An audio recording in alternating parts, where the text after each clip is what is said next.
Hello everyone, you are watching a fragment of the Countdown program from February 23, 2023. Today is Thursday. See the full version on Patreon. And thanks to everyone who is becoming our patrons right now. Russia is in the last stage of cancer. This week in the Kremlin, a terminally ill cave was prescribed drugs. The empire is like a cancer patient, dying hard and painfully. And the nonsense that it carries is the consequences of the processes of dying of every cell of the state organism. Without narcotic injections, she can no longer. The fascist buzz, into which Putin plunges the cave, covers deep hunters with his head. True, it does not last long, and sobering up brings even greater depression with fear for tomorrow, turning into nuclear horror. Putin's speech on February 21st, even among party bosses, caused a mixed reaction. Dull and sour, no goita. Even the wave of the rocket from the podium turned out to be somehow indistinct, as it turned out later, all because the new Wunderwaffle simply did not take off. Putin so hoped for the advertised new development, of course, analogous, but she, the beast, refused to fly. I had to urgently rewrite the nuclear threatening part of the message and put in it a threat to suspend participation in the START-3 treaty. NATO and the United States shrugged their shoulders, expressed regret, but nothing more. Putin's hopes for the supply of lethal weapons by China also did not materialize. Hysterical homegrown political alarmists, yelling that Beijing is about to give Moscow missiles, which it has innumerable, can take a sedative. Why the hell did this criminal St. Petersburg monkey, bogged down in an ill-conceived war, surrender to the Chinese panda? It is much easier to call for peace while sitting on the banks of the Yellow River and waiting for the corpse of a militant St. Petersburg monkey to swim past you. Meeting with Beijing Representative Wang Yi, Putin literally begged to persuade Comrade Xi to come to Moscow as soon as possible. This visit would symbolize the reliability of the eastern pillar of the Russian Federation, and regardless of what the great neighbor says and does.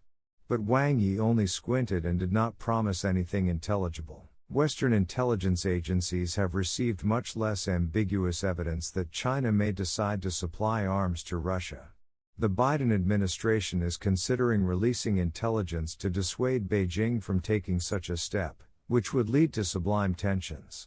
By and large, Putin started this mess himself, and what's the point now to interfere, exacerbating the already strained relations with Washington?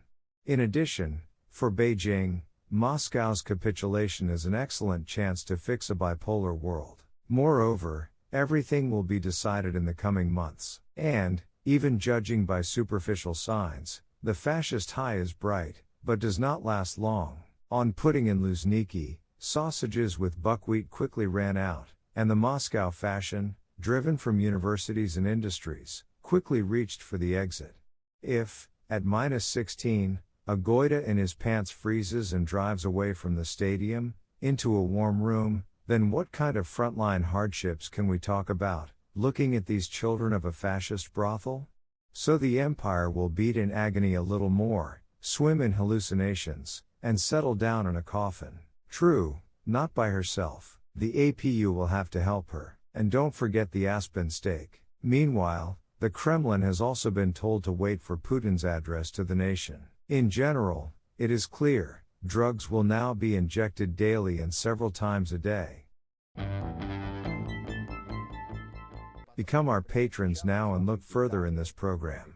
General Gurulev, on the air at the propagandist Solovyov, called for killing Zelensky and turning Kyiv into ruins. In his congratulations on the day of February 23, Putin promised to strengthen the nuclear triad, and those around him are sure that the decree on suspension of participation in the START-3 treaty will be signed by Putin in a few days. The UN General Assembly is discussing a proposal for the unconditional withdrawal of Russian troops from Ukraine on the anniversary of Putin's invasion. More than 80 countries are scheduled to address the General Assembly, which is expected to vote on a draft resolution on Ukraine on Thursday or Friday. The Kremlin is promoting a new version of the agreement, peace in exchange for the territories of Donbass and Crimea. This option is a salvation for the rashest devil, but to accept it would mean betraying Ukraine. After all, you cannot negotiate with the devil, you can only finish him off. And the last, the information war continues. Yesterday, a certain Stas Vasiliev, aka the blogger Stas, oh how simple, reported that he managed to remove the accounts of Dmitry Ivanov, better known as Kamikaze D, from YouTube. In his victorious cry of the fenced Gopnik, Vasiliev rejoiced at his luck, promising to put Ivanov on a bottle, and not only him, but everyone who slanders Putin's beautiful Russia. A distinctive feature of Sovkopathicus, a complete rejection of the mentality of civilized people, coupled with the desire to enjoy the fruits of technological progress, but at the same time to the detriment of civilization itself. Oh, something, but they crap willingly. Some attack YouTube users, others stray into hacker groups under the wing of the FSB and put the resources of unfriendly countries on the shoulder blades.